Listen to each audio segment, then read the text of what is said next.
Hi everyone, my name is Uwem Uwemakpan. I am the head of investments at Launch Africa Ventures, a VC firm that invests across the continent. We have over 150 companies across Africa, Uganda included, and we invest in very early stage businesses. I'm really happy to attend the Uganda E-Mobility Expo, put together by STI Uganda and Kira Motors and Greenhouse Capital. And I'm here to see the amount of innovation that is happening in the EV space, especially in Uganda.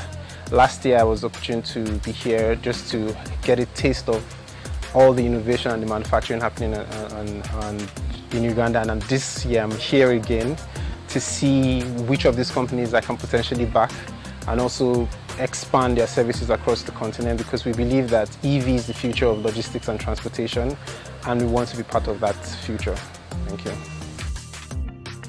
So this isn't my first time of being in Uganda. I was opportune to attend the Science and Tech Week last year and was really excited to come back again to Uganda. This time I got a fresh perspective on the e-mobility landscape in Uganda and the kind of innovation that's really been happening in the last couple of years through a partnership from the government and the private sector. It's really exciting to see, and I'm definitely going to be coming back because I've found some interesting innovators and founders that are building e-mobility space, and I think that the opportunity to scale these opportunities exists within Uganda and outside Uganda as a whole. The Kira facility was quite impressive.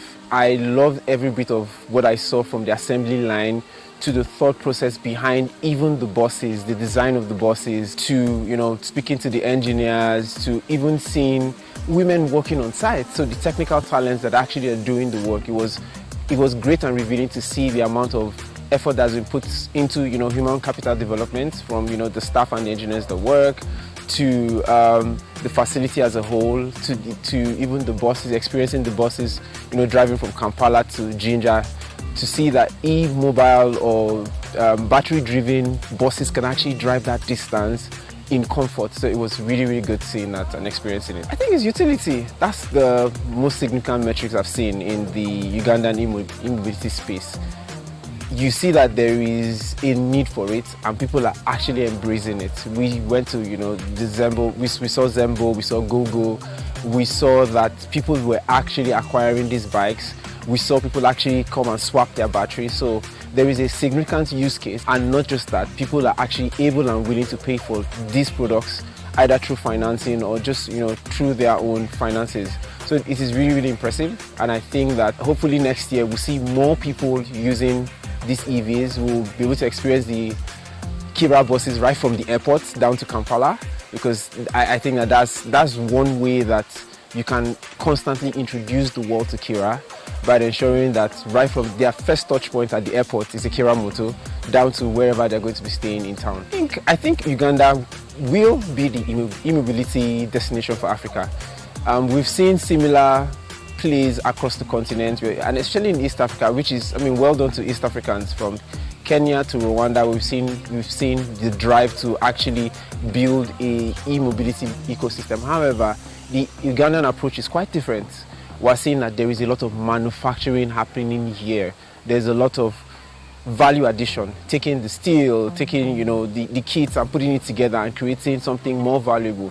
That doesn't just happen. That doesn't just even give you products. It also enriches the ecosystem, more jobs, more indirect jobs also.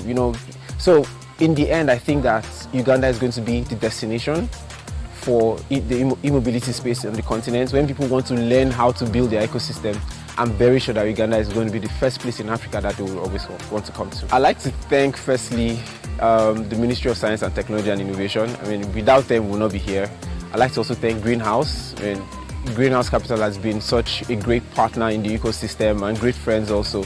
And to every investor that actually came here and not just visited for the sake of visiting, but actually engaged the founders, engage the people in the ecosystem, engage the stakeholders. I really want to thank them, because they provided a richly rewarding experience for us, such that we are going out of here with stories and positive messages for the world to see.